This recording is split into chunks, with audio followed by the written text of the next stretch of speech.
Okay, this is Institutions and Policy in Iran, Objective 1 regarding the Jurist Guardianship. And we're going to get into that in letter B on the outline here, but I want to take a second, if you look at letter A on Objective 1, about the general structure of the government that they have set up here. Now, Iran, when we think of it, it would not likely be known as being a federalist system, and I don't want to claim that it is, but it does have some federalist aspects. It does have a central government right here located in the capital city of Tehran, and that's where they basically run things, but it's not a unitary system of government where they make all the decisions.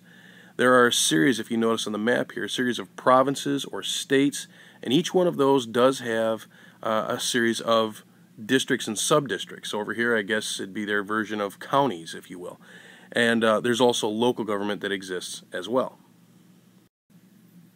Now that makes it somewhat federalist, as does the idea that all the governors and regional officials are required to consult with local councils on various decisions. Now also, I imagine this would be somewhat surprising to people as well to know that elections are actually very important to the Iranians. After the Islamic Revolution of 1979, elections were made a part of that constitution. Now, they really weren't taking huge strides toward that till about 20 years later in 1999 when the president insists on nationwide local elections. But the bottom line is that they do believe in them, and they do find them to be important. On every level of the government, you will find some appointed officials, but for the most part, they're elected officials. And again, that promotes an idea of democracy that would be somewhat surprising to people. But I don't want to get too carried away with this and think that it's a straight-out democracy like the United States, because it's not. What you have is theocracy, which is a blending of democracy and religious theocratic ideals on basically all levels. In other words, a democracy with a very, very heavy religious influence to it. Now, there are three branches of government that exist, legislative, executive, and judicial, that do exist in Iran. But if you take a look at letter A, 3B, we're going to get into what's called the Jurist Guardianship, which also has very broad authority on the executive, legislative, and judicial aspects. And the Jurist Guardianship actually has more power in that regard than do the actual branches themselves.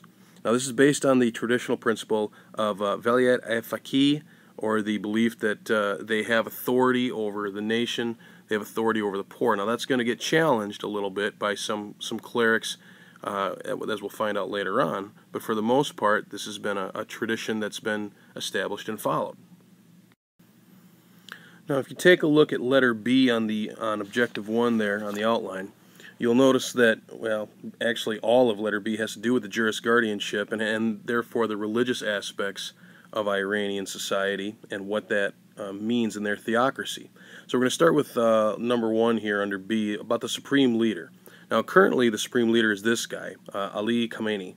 The Supreme Leader is considered, and this is really important to understand, so circle this on the outline, is generally considered to be the co-executive along with the President of Iran.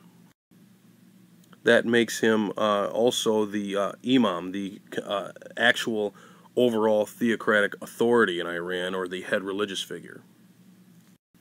Now, after the revolution of 1979, this was basically set up for this guy, the Ayatollah Khomeini. And the Ayatollah had been basically asked to be in charge of the country, so this whole position of Supreme Leader was basically created for him until he died. Now, after the Ayatollah Khomeini passed away, leadership was supposed to pass to a couple of clerics, but nobody seemed to trust those clerics, so they rewrote that aspect of the Constitution, and that allowed this guy, Ali Khamenei, to be named Supreme Leader. He's held that position ever since 1989. Now, the Supreme Leader is considered the head of state, and in most countries that would be a ceremonial position, but the Supreme Leader is generally far more influential than a head of state in most countries would be. He holds the ultimate power in the Iranian government, first and foremost as the faqih, or the leading Islamic jurist who's supposed to interpret the meaning of religious documents, Sharia, various aspects of Islamic religious law.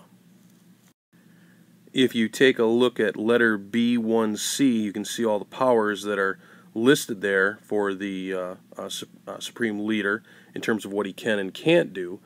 Significant is number 5 there, if you want to circle that one, appointing 6 members to the Guardian Council out of 12. We'll get to that in a second. But another big role, if you take a look at letter D there, is the idea that the Supreme Leader is going to have a hand in all 3 branches of government and determine the best interests of Islam.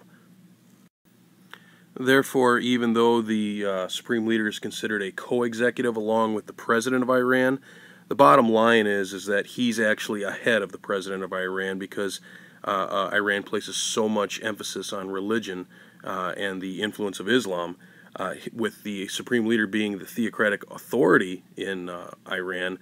That gives him a significant amount of power, much more so than the President.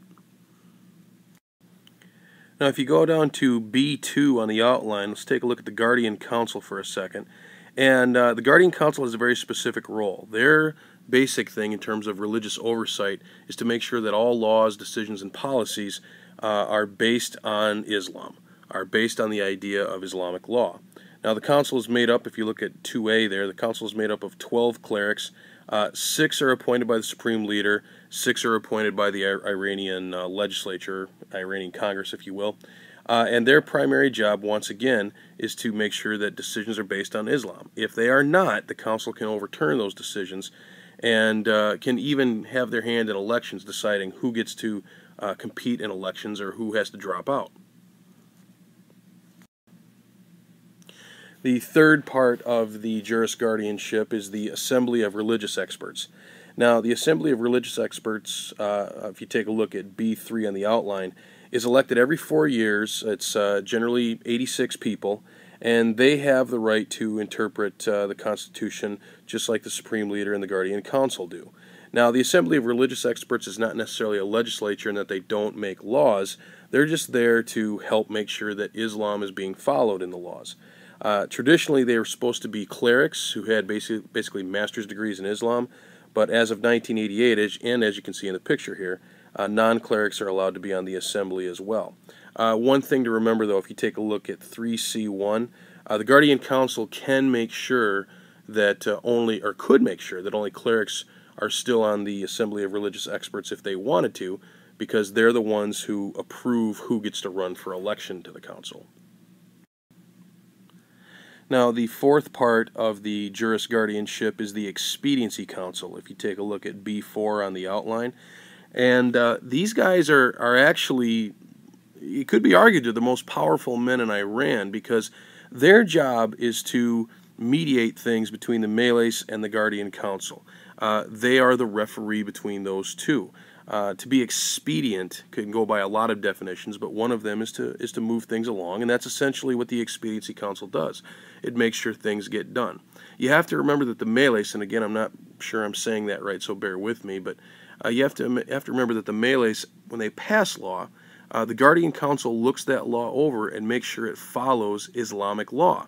If it doesn't, or they don't believe it does, and there's a disagreement with the Mejlis about that, there are often some fairly heated debates about it, and the Expediency Council steps in.